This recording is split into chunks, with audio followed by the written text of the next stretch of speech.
Hey, what's up guys, it's Tat and welcome on in to the developer update rundown. I'm going to be giving you some quick slides here, nothing too crazy, just going to be giving you a quick debriefing on the changes that have been made in this mid-chapter patch. There's a lot to go through, and so I'm sorry if I made a mistake here and there in the actual overlays. There's just a lot of information and it's hard to just compress it all into one slide for each. So let's start things off with the generator rework. There's a few changes here going on that are addressing 3-gen scenarios in specific. The killer may now only damage a generator up to 8 times, and this includes perks. So perks like Surge, for instance, if that goes off and it has hit the same generator like 3 or 4 times, you can only kick that generator a few more times before it just stops. And damage in generator now results in an immediate 5% loss of progress. It was 2.5%. Survivors must repair 5% of the total charges to stop it from regressing. The 𝗠𝗏 has received a major rework. Let's go over the stuff that has been tweaked. Survivors within 16 meters of Power TV now gain 1 stack of Condemned when she teleports. It was map wide. Teleporting no longer has a cooldown. It was 10 seconds. The duration of invisibility when demanifested has been upped to 1.2 seconds.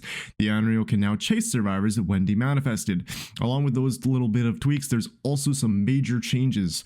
Let's start things off with the biggest one, and that is that Hook and Survivor now locks in their current condemned progress, and cursed tapes have been reworked to be less oppressive overall. The Hillbilly has also received a major rework. Again, starting with the tweaks, Chainsaw sprint speed is now faster, being 10 meters per second. The collision has been improved, and the controls have been updated. There's also a new mechanic called Overdrive that will be replacing the overheat meter. Overdrive grants various bonuses towards the chainsaw, such as sprinting, charging, and cooldown. Last up is the Blight, who has received a slight update to some of his add-ons. Blooded Rat is now 2% speed, it was 4%. Blooded Crow is now 3% speed, it was 6%.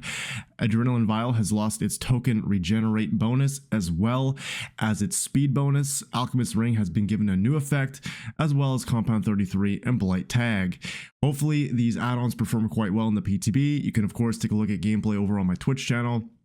And don't worry about that because I will always be uploading some content here on YouTube. So if you don't feel like tuning into Twitch streams, don't worry, there's going to be some YouTube content here as well, showcasing the Blight, the 𝗠𝗏, and the Hillbilly changes, as well as various other perk updates. Speaking of, there's a lot of perk changes coming in this patch. Save the best for last. Grim Embrace, Quick Gambit, Hex Ruin, Shadowborn, Monitor, and Abuse are all being changed. There's some really simple ones in here. For instance, Hex Ruin is no longer going to disable when someone is sacrificed or killed, and then there's some major reworks like to Grim Embrace and to Shadowborn. I'll of course leave all the details up to you. You can go ahead and take a look at the patch notes down below in the link in the description. And just to round out this major update, we have a slight adjustment here to Mount Ormond. The large rock at the front of the lodge has now been turned into a pallet loop, and there's some nice line of sight blockers where the picnic tables were, so it's a little bit less of a dead zone, especially against ranged killers.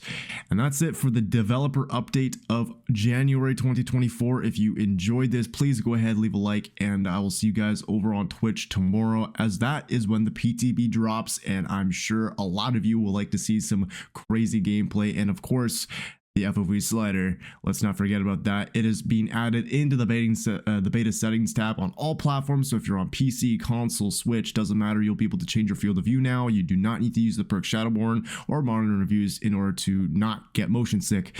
That's it for the patch notes. I will see you guys all tomorrow. Have a great rest of your day. Goodbye.